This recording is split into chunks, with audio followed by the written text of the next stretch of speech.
Bienvenue dans cette vidéo. Alors, je rappelle un petit peu le but de ce format, c'est tout simplement de me livrer de manière totalement transparente sur mon business, sur mes choix stratégiques, mais aussi sur mon ressenti en fait actuel. Donc, comment je me sens. C'est la deuxième partie en vrai, c'est même pas une série, mais c'est la suite, on va dire, d'une première vidéo qui a atteint 1000 vues en même pas 48 heures sur la chaîne. Donc c'est un résultat de fou pour moi, je m'y attendais pas honnêtement. C'est pour ça que j'ai décidé de faire rapidement cette deuxième vidéo. Pour ceux qui n'ont pas vu la première vidéo, évidemment je vais mettre le lien dans la description. Si ça vous intéresse vraiment, allez la voir en premier parce que c'est quand même la suite. Et si vous avez la flemme, je vais résumer rapidement ce que je disais dans la première vidéo ici. Donc, grosso modo, dans la première vidéo, j'explique comment est-ce que je suis arrivé à environ 10 000 euros de CA mensuel avec mon agence, en vendant principalement des landing pages et du branding. Et j'explique un petit peu comment je me suis heurté à un mur et comment j'ai dû tout simplement fermer l'agence pendant 1 ou 2 mois. Et un petit peu les conséquences sur tout ça, quoi, sur ce que j'ai mal fait et ouais, les conséquences claires que ça a et la réalité derrière tout ça. Et l'idée, c'est que après cette vidéo, tout le monde m'a dit c'est quoi la suite. Il manque une autre partie, quand est-ce que vient la partie 2 alors que j'avais même pas parlé de partie 2. Mais voilà, tout le monde m'a demandé un petit peu ce que c'était la suite et tout le monde avait l'air de dire que c'était un petit peu incomplet. Donc c'est pour ça que j'ai décidé aussi de faire cette deuxième partie de vidéo. Alors, encore une fois, j'ai noté des petites choses et en vrai, je tiens à vous dire que je suis assez excité de faire cette vidéo parce que je pense qu'elle va avoir beaucoup plus de valeur que la première. La première, c'était quand même assez spontané. Et là, je pense que je peux donner encore plus que ce que j'ai donné sur la première et partager encore plus. Donc, je vous conseille de rester jusqu'à la fin de la vidéo parce que ça va vraiment être très très très intéressant. Donc, si on reprend un petit peu la question qu'on m'a posée, oui, mais du coup, tu dévoiles pas tes nouvelles offres, c'est quoi la suite pour toi? En fait, il y a une raison derrière tout ça. C'est tout simplement que moi-même, je suis un peu perdu en fait depuis un mois et demi. Donc, pour vous resituer les choses, peut-être que vous ne regardez pas directement après la sortie. Actuellement, on arrive presque fin février. Je crois qu'on est aux alentours du 20 février 2024. Et j'ai grosso modo refusé mon dernier client, enfin pris mon dernier client le 2 janvier et refusé un client aussi le 2 janvier. Après, j'ai refusé plein d'autres petits trucs, mais ce n'était pas des clients sur ma main offer. J'ai down mon site et voilà, j'ai tout coupé. Actuellement, je suis en train d'éponger les dégâts avec les clients qui me restaient. Euh, pour donner plus d'informations, en fait, je gérais entre 6 et 7 clients en même temps pendant le mois de janvier. Donc voilà, tout seul évidemment. Donc tout seul à gérer le business, la croissance, la création de contenu sur plusieurs réseaux, euh, l'intégralité des livrables, des relations. J'ai sous-traité pas mal de trucs quand même, et justement on va y revenir parce que c'est un sujet que je veux aborder. Et donc voilà, donc ça fait un mois que je me pose des questions, ça fait un mois que j'essaye de tenter des trucs. En fait, comme je l'ai dit dans la première vidéo, je suis pas trop fan du modèle d'agence. Je trouve que le fait d'être une commodité, c'est quand même compliqué. Le fait de ne pas être sur un modèle scalable où il y a zéro leverage, c'est aussi compliqué. Et j'ai voulu sortir de ça. Euh, mais malheureusement, je ne sais pas si je vais y arriver, pour être honnête. Donc ça, je vais vous expliquer après. Je vais vous dire exactement pourquoi est-ce que ce que je fais actuellement, ça ne fonctionne pas et ce que je vais faire finalement. Parce que je pense que j'ai enfin fini par retrouver mon chemin là après un mois et demi. Mais avant de vous parler de ça, je vais vous expliquer mes trois gros apprentissages quand je me suis heurté à ce mur au-dessus des, on va dire, entre 10 et 15 000 euros. Et je pense que si vous avez une agence, je pense même que ça peut s'appliquer à n'importe quel business. Je vais vous dire, moi, les trois grosses erreurs que j'ai faites et les trois gros avantages que j'en ai tirés. La première chose, en fait, c'est que j'ai commencé à déléguer trop tard. J'avais peur de déléguer parce que à l'époque, j'étais persuadé que la valeur que j'apportais à mes clients était basée sur mon skill uniquement et que personne ne pouvait apporter de la valeur de la même manière que moi. Et à cause de cette barrière mentale, à cause de cette croyance limitante, j'ai mis très longtemps à déléguer. Et le problème quand tu mets longtemps à déléguer, c'est que la délégation, c'est long. Trouver des talents, c'est extrêmement long. Créer des systèmes, c'est aussi extrêmement long. Et en fait, déléguer, en tout cas au début, créer les systèmes de délégation et trouver les talents pour déléguer, c'est une quantité de travail qui prend, c'est un temps plein en fait, sur un mois ou deux. Après, ça va vous le rendre en x10 et sur une période de temps illimitée. Mais le moment où vous le faites, ça va vous prendre un temps plein.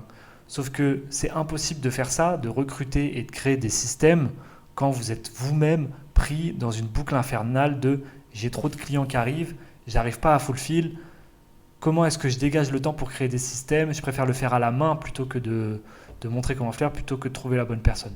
Donc, plus vous retardez le moment où vous allez déléguer, plus vous risquez d'être sous l'eau, plus vous risquez de ne pas avoir le temps de déléguer, plus vous risquez, en fait, vous voyez, c'est une espèce de spirale infernale dans laquelle je me suis retrouvé moi. Donc, premier apprentissage, déléguer plus tôt. La deuxième chose, c'est bien identifier ce qu'il faut déléguer, c'est-à-dire bien identifier ce qui me prend le plus de temps et d'énergie. Et là aussi, je me suis trompé. C'est-à-dire que, si vous voulez, il y a la partie gestion de business et croissance et création de contenu. Il y a la partie design pure et il y a une partie que j'avais sous-estimée qui est la partie en fait gestion de projet. Et la gestion de projet, c'est mettre à jour les espaces clients, prendre les retours clients, communiquer avec eux tous les jours sur WhatsApp. Et WhatsApp, c'est pas la meilleure façon. Et trouver des talents pour déléguer, briefer ces personnes-là, communiquer avec eux tous les jours. Et en fait, j'ai mal identifié où était mon problème. Je pensais que le problème, c'était que j'avais pas le temps de faire le design. Donc j'ai pris des gens pour faire le design. Et c'est là où cette erreur-là, elle m'a coûté cher en fait. Parce que manager les gens qui font le design, plus faire le pont avec les clients, je me suis rendu compte que c'était ça qui me prenait le plus de temps. Je me suis retrouvé en fait à payer des gens qui étaient moins forts que moi et qui travaillaient moins vite que moi. Et moi, en fait, ma charge de travail, du coup, elle n'a pas diminué parce que ce que je faisais en 4 à 6 heures, ça me prenait 4 à 6 heures pour le manager. Au final, le résultat était moins bon. Du coup, je devais reprendre les choses moi-même. En plus d'ajouter la communication avec le client, j'ajoutais la communication avec le prestataire. Et en fait, c'était pas la personne du bout de chaîne que je devais remplacer, mais c'était le middleman. Et moi, je me suis retrouvé dans cette posture-là. Et là, en fait, quand j'ai compris ça, je me suis dit, c'est fini, je suis mort. Je suis mort, c'est KO. Et donc, ouais, le deuxième gros apprentissage, c'est savoir exactement identifier ce qu'il faut déléguer et ce qui vous prend le plus de temps, c'est un skill en soi. Et ça vaut le coup de l'apprendre et ça vaut le coup de faire attention à ça. La dernière chose, et ça va dans la suite logique de ça, c'est en fait, quand vous commencez à avoir de l'argent et que vous ne savez pas trop comment le manager, soit vous allez faire un peu n'importe quoi, dans le sens assouvir des désirs personnels, de l'ego, on va dire, de l'ego trip, type louer une belle voiture pendant plusieurs mois. Je dis ça parce que je l'ai fait. Et j'ai aussi beaucoup investi dans le business, dans des accompagnements, dans des programmes, etc. Mais en fait, donc dans la croissance, et en fait justement, il ne fallait pas que j'investisse dans la croissance. L'idée, c'est que vous voulez dépenser de l'argent, non pas pour faire grossir votre business, mais pour racheter votre temps en premier. Et en fait, c'est là où j'ai aussi fait une erreur. C'est que dès que j'ai commencé à avoir de l'argent, je me suis dit comment est-ce que je peux croître sur le business, comment est-ce que je peux gagner du temps. Et la première chose que j'ai fait, c'est j'ai voulu me lancer sur Twitter et j'ai travaillé avec quelqu'un pendant 3 mois et on a eu des super résultats et ça a été en partie rentabilisé. Et aujourd'hui, je suis en très bon terme avec cette personne. Enfin, c'est vraiment quelqu'un qui m'apporte beaucoup. Donc au final, j'ai eu un retour en multiples positifs sur cet investissement, mais c'était pas rationnel de le faire en fait. Ce qui était rationnel de faire, c'est engager une personne directement pour gérer la liaison avec les clients. Et ça, j'aurais pu mettre l'argent, ça aurait pu me libérer du temps pour ensuite créer du contenu moi-même et faire croître le business. Et une fois que j'aurais créé le contenu moi-même, là, j'aurais pu payer quelqu'un pour le remplacer. Donc en fait, je pense que cette personne, j'ai fait appel à elle un peu trop tôt. Et j'ai voulu investir pour faire croître le business alors que j'aurais dû investir pour racheter mon temps. Et encore une fois, c'est une des choses qui a participé un petit peu à ce crash-là. Donc ça, c'est le troisième apprentissage quand je me suis heurté à ce mur du mini-scale, on va dire, première partie. La deuxième chose, c'est les apprentissages que j'ai eus sur les offres. Comme j'ai dit, j'ai voulu casser mes offres, mes commodités et créer quelque chose qui a un coût de réplication beaucoup plus faible et des marges beaucoup plus grosses parce que c'est dur de marger sur un business de service comme ça avec, voilà, en gros chaque client, enfin quand tu multiplies ton chiffre d'affaires et tes clients, tu es obligé de multiplier tes moyens de production et ça c'est un problème. Donc moi je travaille avec des startups, ok. J'ai moi-même fondé une startup et j'ai moi-même échoué avec cette startup. Ce qui fait que les startups avec lesquelles je travaille, et c'est quelque chose dont je parlais dans la première vidéo, je sais exactement ce qu'elles vivent au quotidien, je sais exactement les erreurs qu'il ne faut pas qu'elles fassent. Donc moi, je sais ce dont elles ont besoin. Et je disais qu'un des problèmes, c'est que moi, je voulais faire du consulting et les aider réellement avec du leverage à avoir des résultats, ces startups-là. Et le problème, c'est que ça, c'est ce dont elles ont besoin. Donc j'ai créé une offre qui comprend ce dont elles ont besoin. Mais le problème, c'est que j'ai oublié quelque chose. C'est que votre but quand vous créez une offre ou un produit, et écoutez bien ça parce que c'est très important, c'est pas de créer ce dont les gens ont besoin, mais c'est de créer ce que les gens veulent. Et ça, c'est réel. Parce que les gens, ils n'achètent pas ce dont ils ont besoin, ils achètent ce qu'ils veulent. Et si vous regardez vous-même dans votre quotidien, si vous regardez le nombre de choses dont vous avez besoin qu'il vous manque, et le nombre de choses que vous vouliez, que vous avez achetées, vous verrez que la comparaison, elle est énorme. Et donc voilà, moi j'ai fait l'erreur de créer une offre, en tout cas d'esquisser une offre, parce que j'ai quand même un minimum d'expérience, donc j'ai fait en sorte de ne pas créer le produit tant que je ne l'avais pas vendu, mais je l'avais planifié, en gros, mappé. Et voilà, j'ai créé une offre qui comporte ce dont les startups ont besoin, et finalement, elles vont juste acheter ce qu'elles veulent, c'est-à-dire pas mon offre. Donc ça, c'est un peu ma nouvelle position sur le sujet. C'est ce sur quoi j'ai travaillé pendant 1 mois et demi, puis j'ai pas eu de résultat. Pour être honnête, j'ai pas réussi, j'ai échoué. Ça fait 1 mois et demi, j'arrive pas à vendre cette offre-là, l'argent rentre pas, il y a un truc qui colle pas. Moi, je suis pas à l'aise. Euh, c'est une réalité aussi. C'est une réalité. La deuxième chose, c'est que je voulais me positionner sur du branding high ticket pour des startups. Mais la réalité, c'est qu'en fait, c'est même pas le même segment de marché. J'ai pas assez d'ouverture sur ce marché-là pour le faire. C'est un marché qui est très petit parce que, en fait, si vous vendez du branding high ticket pour des startups, ça veut dire que vous le vendez à des startups qui ont survécu leurs 2 premières années, qui ont eu un product market fit, qui font de la croissance et qui sont en train de scaler. Et le problème avec ça, c'est que en fait, vous vous adressez qu'à 20% du montant total des startups. Parce que 80 à 90% des startups, elles vont échouer avant d'arriver à cette phase-là. Donc en fait, c'est un marché qui est minuscule. Et dans ce marché-là, les startups, elles font de la croissance tellement rapidement qu'elles vont préférer mettre des chiffres aberrants dans des rebrandings, mais genre aberrants du style des sommes à 6 chiffres, plutôt que donc moi quand je parle de branding high ticket, c'est même pas on parle de sommes c'est du low 5 chiffres, hein. Donc vous voyez en fait, j'ai l'impression que ce marché-là, j'arrive pas à le comprendre. J'arrive pas à le comprendre, j'arrive pas à le pénétrer. Il faut que je trouve un moyen de faire la part des choses entre tout ça. Ça, c'est les informations que j'ai entre les mains aujourd'hui. Et maintenant, le temps est en train de s'écouler et il faut que je trouve une solution à ça. Et je vais vous en parler. Là, je vais vous révéler un petit peu mes options, du coup, à ce stade. Après avoir fait cette première vidéo où je vous ai expliqué où j'en suis maintenant, où est-ce que ça m'a conduit tout ça, après, enfin à la fin de cette deuxième vidéo où je vous explique grosso modo ce que j'ai appris, toutes les erreurs que j'ai faites pendant ces derniers mois, maintenant, quelles sont mes options? Je les ai listées, j'avoue que je l'ai fait, je l'ai fait même pas pour cette vidéo, je l'ai fait par juste comme ça. Et genre maintenant tu es dans cette situation-là, tu avais un business à 5 chiffres, tu l'as plus ou moins mis en pause, coupé, tu as perdu le momentum là-dessus, tu n'es pas sûr de pouvoir reconstruire le momentum dessus. Qu'est-ce que tu fais maintenant avec tes skills, ton audience, tout ça, ton expérience, qu'est-ce que tu fais? Donc je vais vous lire les options que j'ai listées. La première option, c'est juste de reprendre ce que je faisais avant, mais de mieux le faire. De mieux le faire dans le sens, euh, mieux comprendre mes marges, mieux organiser le truc, euh, mieux choisir mes clients, enfin, faire de la commodité, mais le faire de façon smart. Et capitaliser tout simplement sur la croissance que j'ai eue avant, ou sur le début de croissance que j'ai eu avant.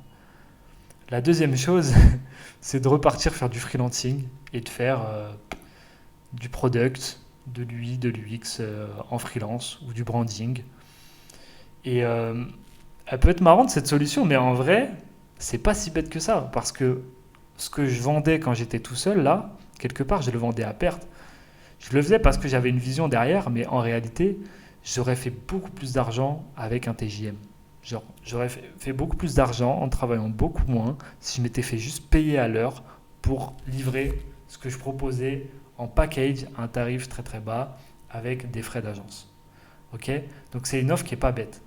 Et ça va faire écho à la première vidéo, mais ça c'est l'offre lifestyle. Le problème si je fais ça, c'est que j'aurai un bon lifestyle, mais j'aurai aucun fulfillment intérieur. En fait, j'aurai aucun drive et aucune vision. La troisième chose, c'est tout simplement rejoindre une autre opportunité en tant que Head of Design ou CMO. Donc, que ce soit dans une startup, que ce soit dans un... Peu importe, juste me joindre à un projet, cofonder un projet, faire quelque chose d'autre, tout simplement, et voilà, et avoir un vrai poste et me décharger un petit peu quelque part du fait de porter la vision et de porter la stratégie business. La dernière chose, c'est de changer de marché, tout simplement. Arrêter de m'adresser aux startups. Ça fait plus de 2 ans, j'ai démarré dans les startups. Euh, que je m'adresse aux startups, j'ai vendu aux startups, je connais parfaitement ce milieu, en tout cas la partie early stage. Et le problème, c'est qu'une grosse partie de mon audience, en fait, c'est tout simplement des fondateurs d'agences, c'est des designers, c'est des créatifs, c'est des freelances. Et ça représente un marché, en fait, pour moi. Et c'est la réalité, en fait, économique et business. Est-ce que je ne créerais pas un produit pour ces personnes-là, pour leur apprendre tout simplement à faire ce que j'ai fait, c'est-à-dire passer de 0 à 10K en solo en moins de 6 mois? Ça semble alléchant, ça semble pas mal, le copywriting il est tout trouvé, le storytelling il est trouvé, ça tient debout. Honnêtement, cette option-là, elle tient debout, réellement. Maintenant qu'on a vu un petit peu ces 4 options, je vais vous expliquer moi ce que je pense que je vais faire. Et je dis bien ce que je pense que je vais faire parce que au rythme où je suis actuellement, sous 48 heures, je peux changer totalement de revirement. En fait, je suis tellement dans un moment d'incertitude que on va voir ce qui se passe. Là, typiquement, j'ai eu une vidéo qui a percé en 48 heures, je capitalise dessus, c'est réel.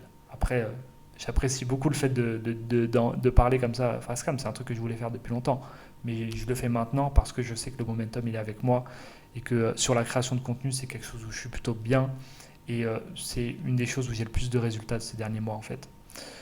Donc voilà, ce que je pense que je vais faire à l'heure actuelle, au roulement de tambour, bah, je pense que je vais juste reprendre ce que je faisais avant, mais mieux le faire. Et essayer d'y incorporer un petit peu de la vision que j'avais, quoi.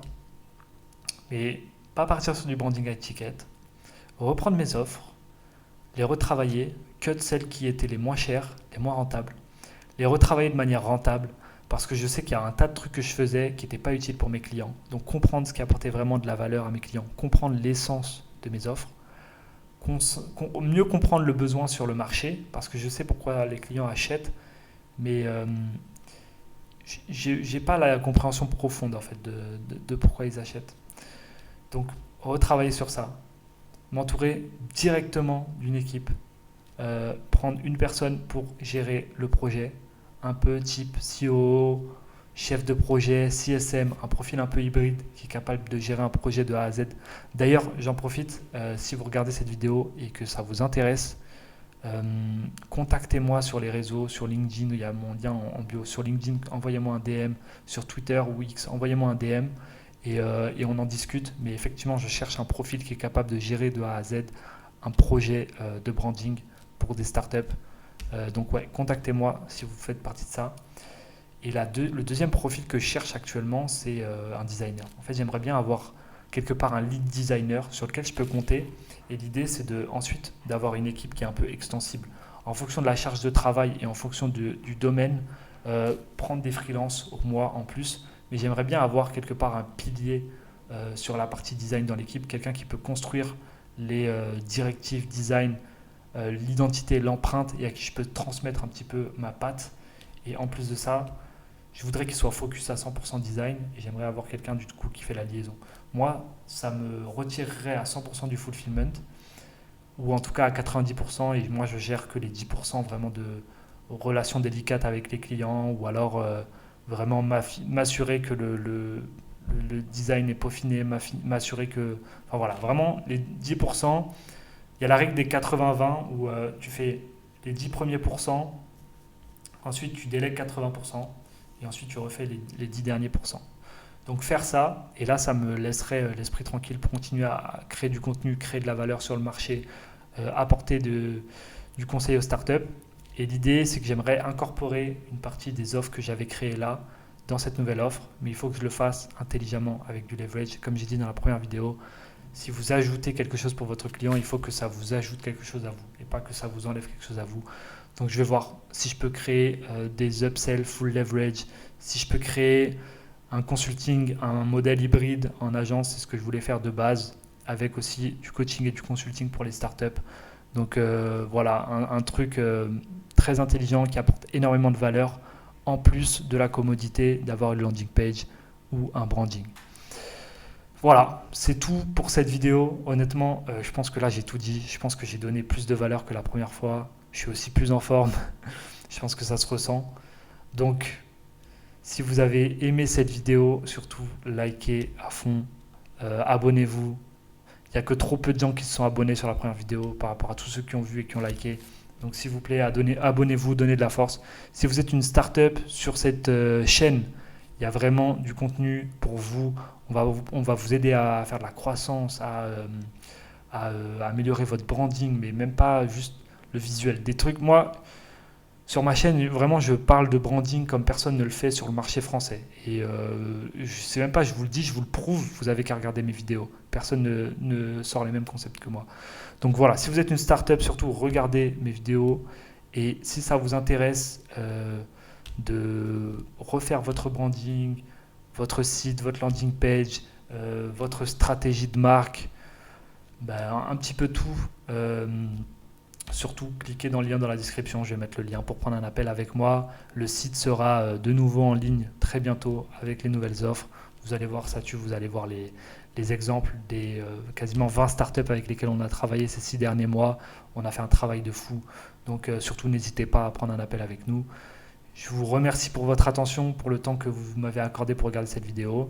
Et je vous dis à très bientôt pour une prochaine vidéo.